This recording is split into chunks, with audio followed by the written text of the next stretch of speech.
If you crush black raspberries in a handkerchief, collect their seeds and plant them. Then you'll have your own black raspberries at home. If you cut a potato in half and plant each half, then you'll have free potatoes for life. If you put a bread apple in soil and water it, then you'll have your own fir tree at home. If you've made it this far, comment from which city you watched this video. If you take a pineapple head and soak it in water, then you can grow your own pineapples at home.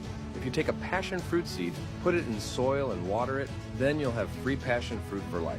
If you make holes in a plastic bottle, put soil in them, and place garlic cloves in them, then you'll have a garlic tree on them.